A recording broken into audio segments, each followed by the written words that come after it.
back to Thoughts from the Bench. This is Austin here with, of course, Lou Jet. Today we're going to talk about the NBA game, the Spurs and Heat, and that just finished up tonight.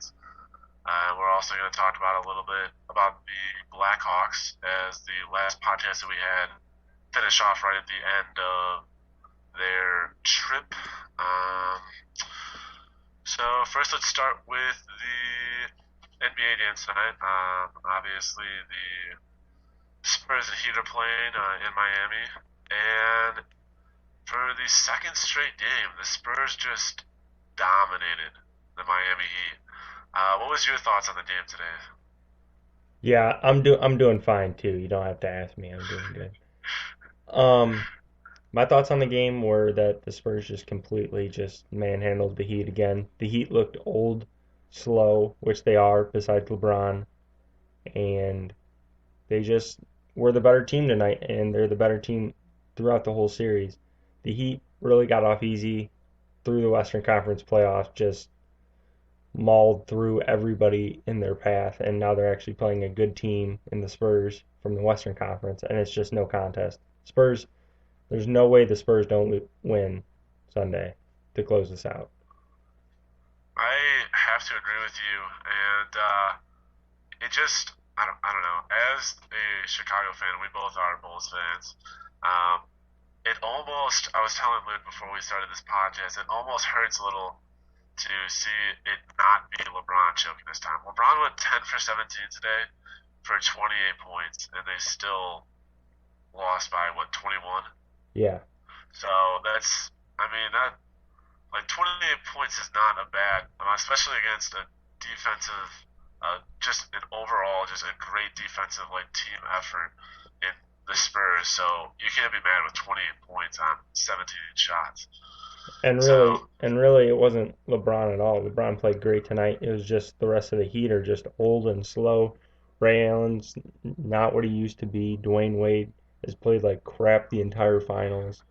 Chris Bosh always starts out hot and hits his first two or three shots and then just disappears for the rest of the time and lets Boris Diaw drive by him throughout the fourth quarter like he did tonight. And Boris Diaw was, I think he had 8 points, 9 rebounds, 9 assists tonight.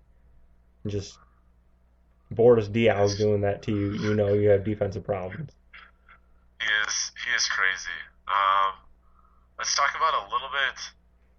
I want to talk about Tim Duncan and the fact that he, like, people want to make like talk about how great Tim Duncan is, and I love Tim Duncan. I actually, believe it or not, I don't know how many of our viewers have time hop the app, and I have an embarrassing story about I think it was 4 years ago, maybe it was 3 years ago.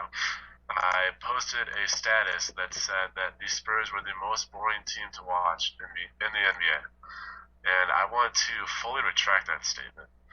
As just like someone that just purely loves basketball now, it's beautiful to watch like the passing that they do.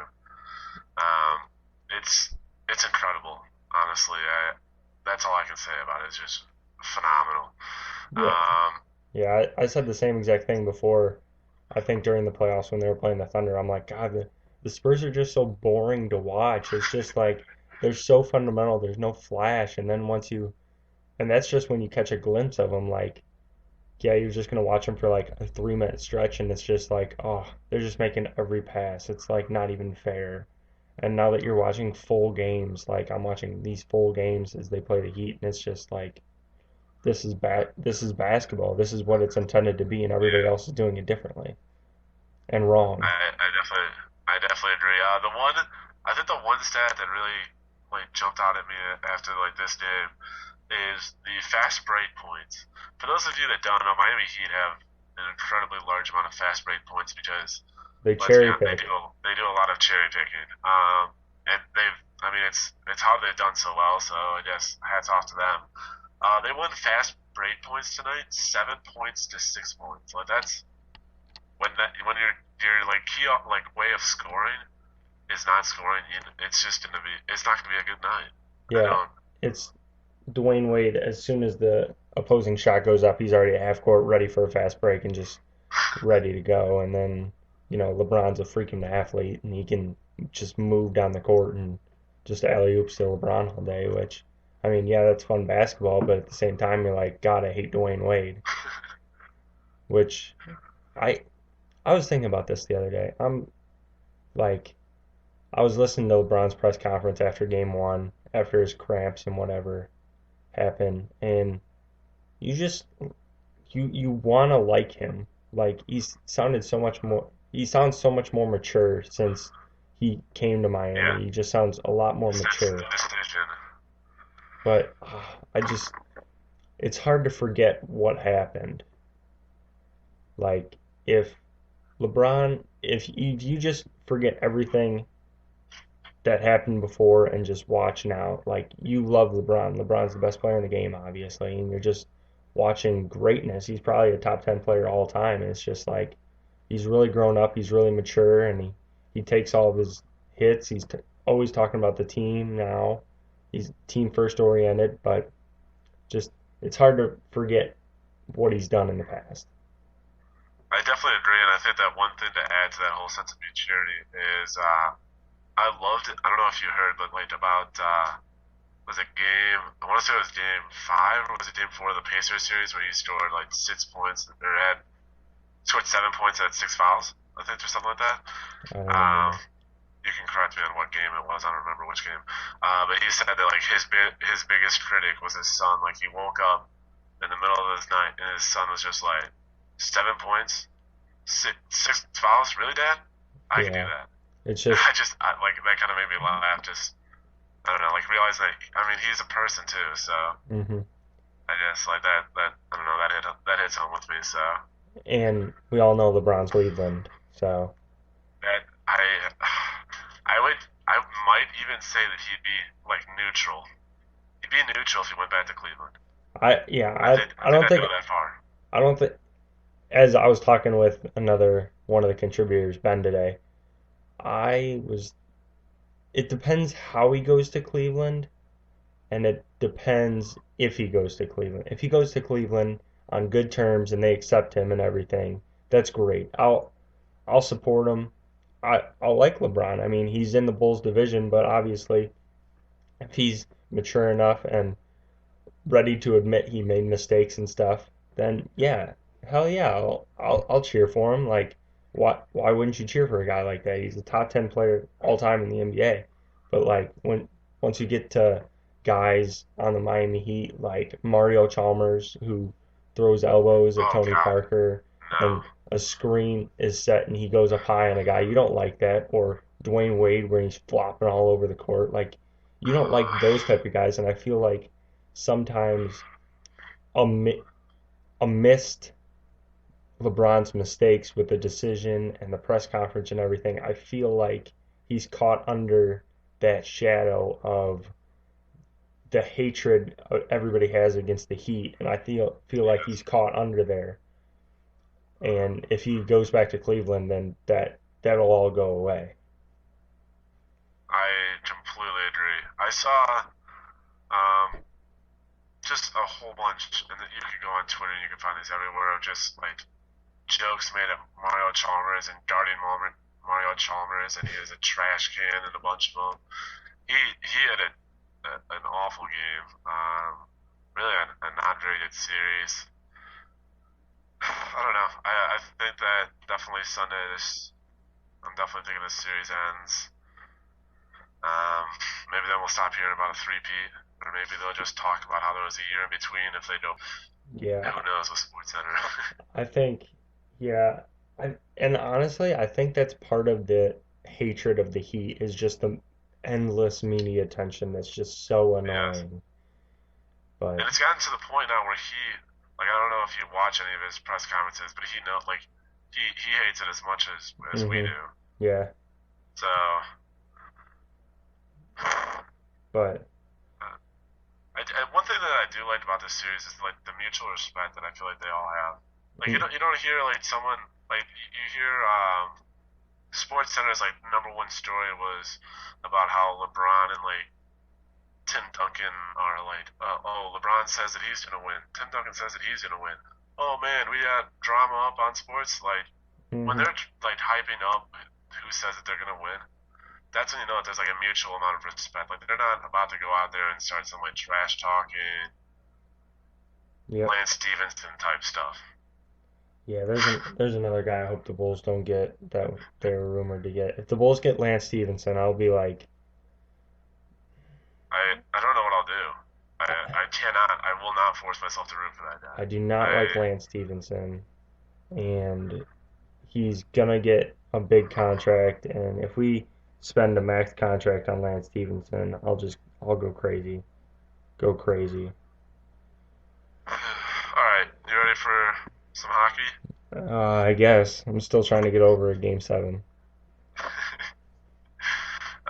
So we got. I guess we can do a little like recap of what's happened so far. The Rangers got down in a hole. They're down 3-0 until I want to say Tuesday night, and then Tuesday night they won No, two to one. it was last night. Was it last night? Yeah, My night. Yes, it was last night.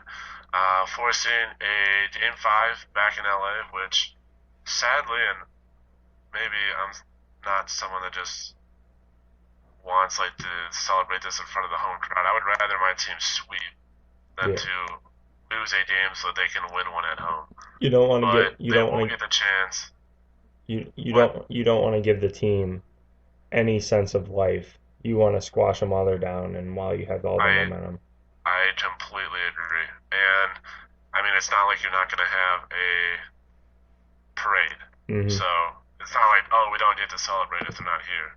Yep. Um, you definitely do.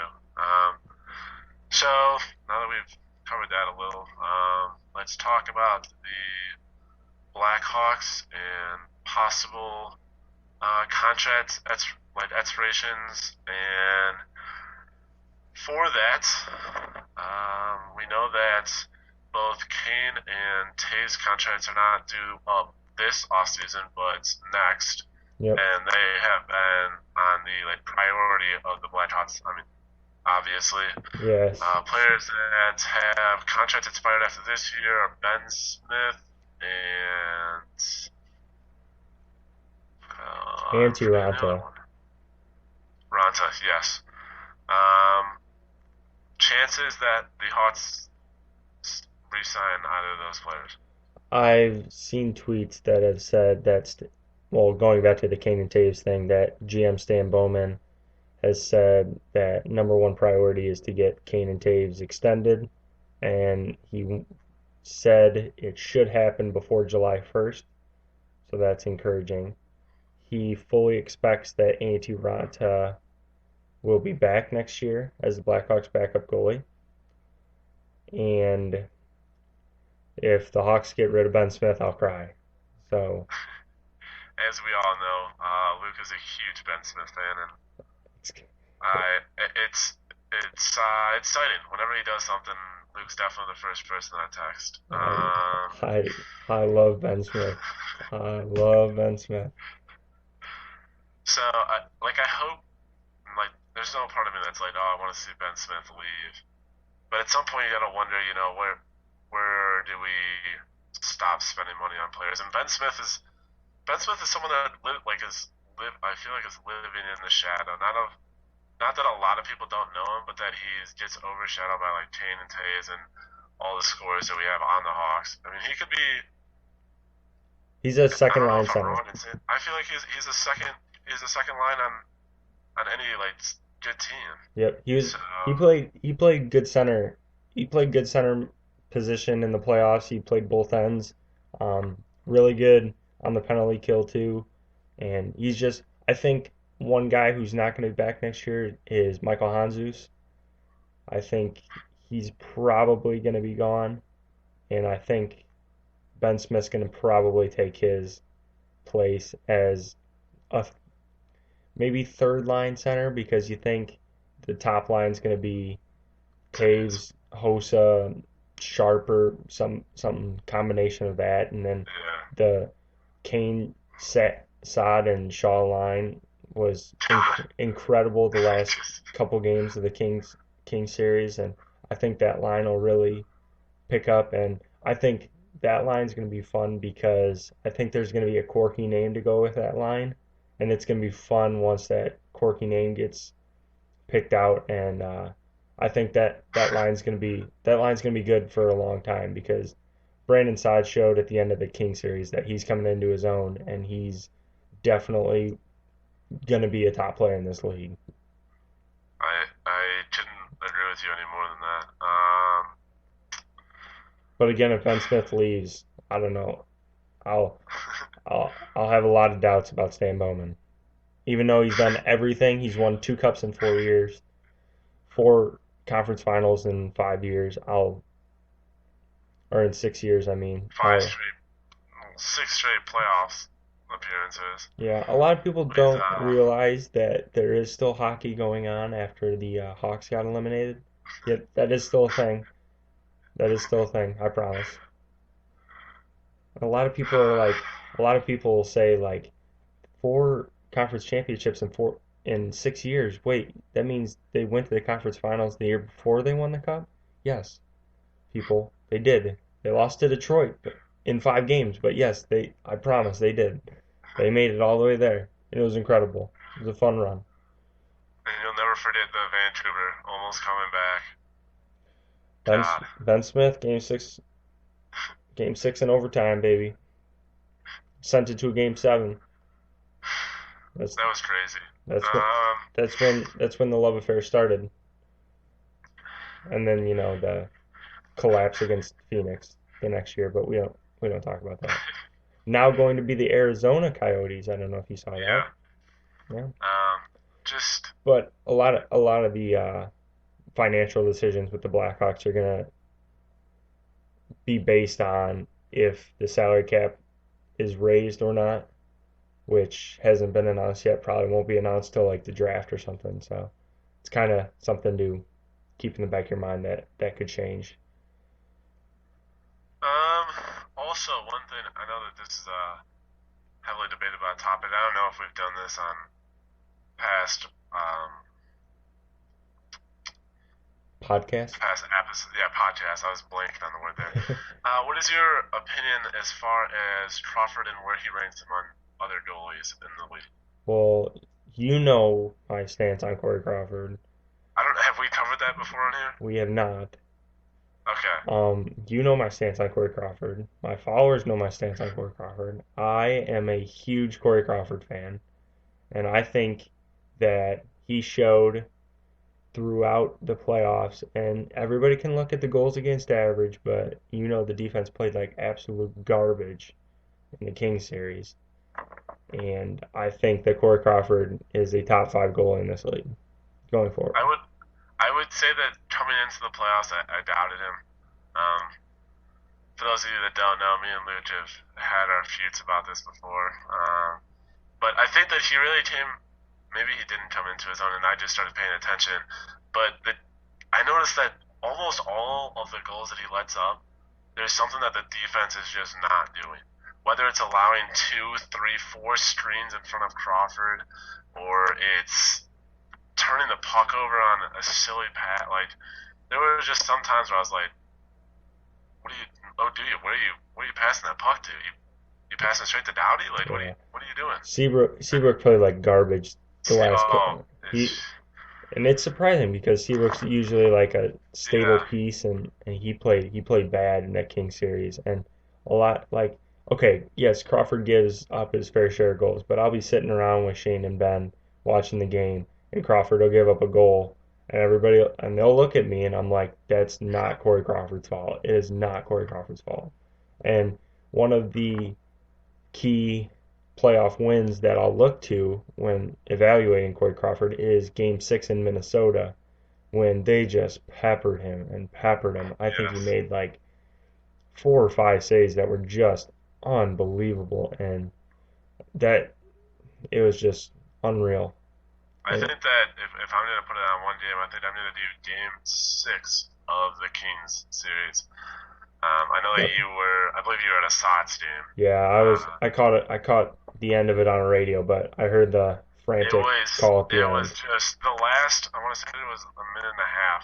He just made some stops where it just seemed humanly impossible. I was wondering if there was like a brick wall out there, like where they're gonna score. There Yeah. was just no. He was playing out of his mind, and he single-handedly forced a game seven, Yep. though he didn't score a goal. Him and might Patrick uh, Kane might be the clutchest player in hockey now, possibly. I He's snuck into the it'd be hard. conversation. It would be hard to disagree with that. You can definitely make a case for other players, um, I but I mean, think that you can't say no to Patrick and like there at least be in that discussion. You know? I think if you're tied or down one at the end of the game, I think you want it on 88 Yes, stick, and he's gonna make something happen.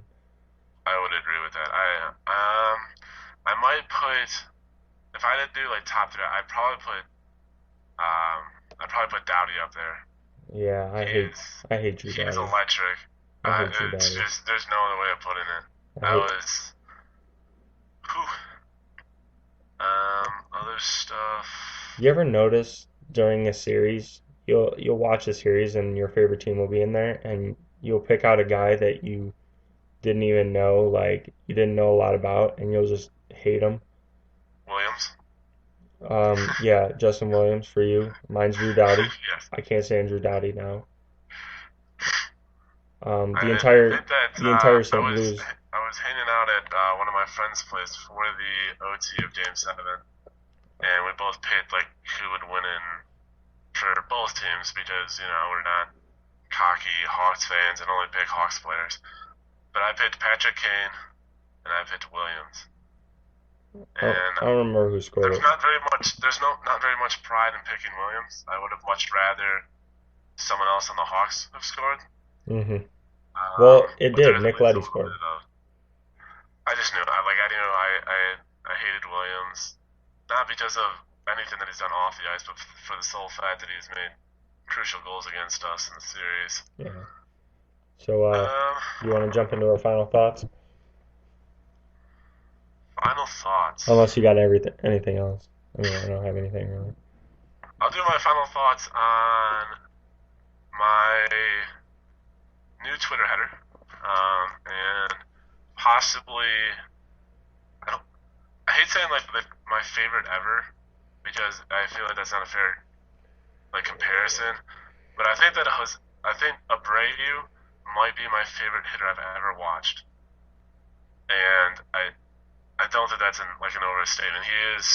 He's put up some power numbers this year that really rival in like the who was it Mark McGuire's rookie home run stat of I believe it was 49. Maybe correct me. Is it? I think it was 49. Probably. He was rated. So he is amazing. I'm really happy that it seems like the Sox have a younger core, and obviously they still have Chris Sale is by far my favorite pitcher in like the league, as well as they have Let's Ramirez, who I'll be like as a Sox fan, I've always been a fan of him, but I didn't realize how great of a season he is having this season until I read a tweet about where it ranks as far as shortstops in the AL, and he's first in I want to say all but one or two of the batting categories, which is shocking given that I feel like he gets no recognition outside of Chicago. Yeah.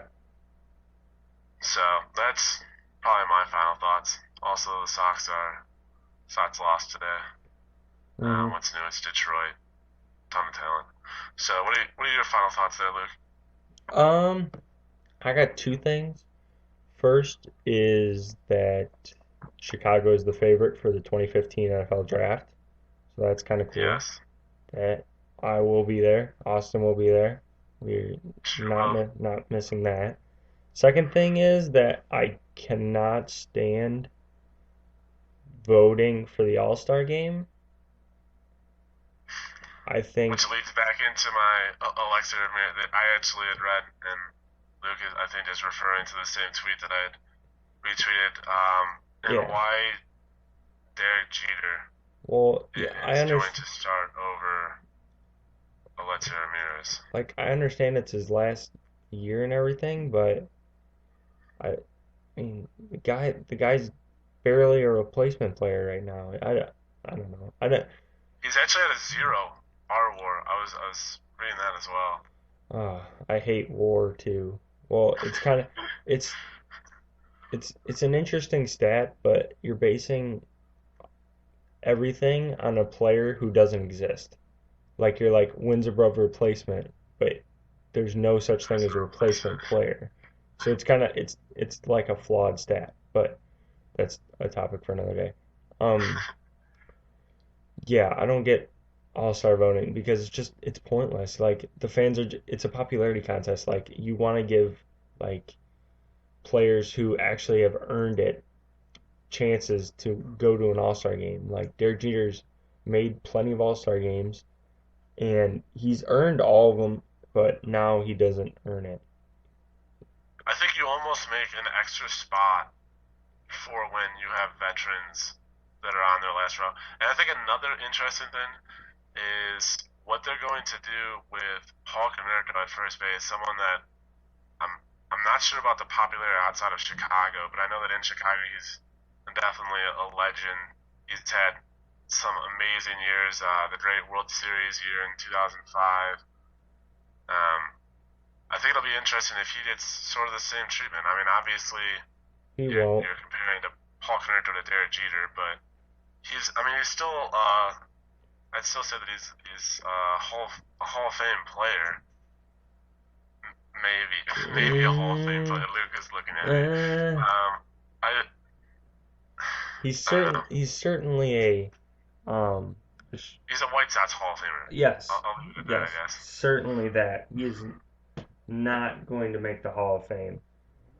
And I do love Paul Konerko. I've always liked Paul Konerko, even through my hatred of the White Sox, which was irrational and stupid. But yeah, I've always liked Paul Konerko. He's always been a class act guy, and I mean, I'd like to see him go to the All Star game, but it's not going to happen. There's no way it's going to happen, which is unfortunate. But that's it's baseball, I That's guess. baseball. Yeah. All right, well, that's going to wrap up. I think this is episode 14, pretty sure, of the Thoughts from the Bench podcast. We haven't done these in a while, but I think we're going to start up. Austin and I going to start doing this again weekly, maybe a couple a week, just update on some sports topics and have us talk about them. But that will wrap things up for this edition. I remember promising that this would be the Eric Weems edition of the Thoughts from the Bench podcast, the Bears special team fighter who gets in a fight with everybody on every kickoff. So we're going to dedicate this to Eric Weems and for Austin and myself, Luke. Peace out and have a good one.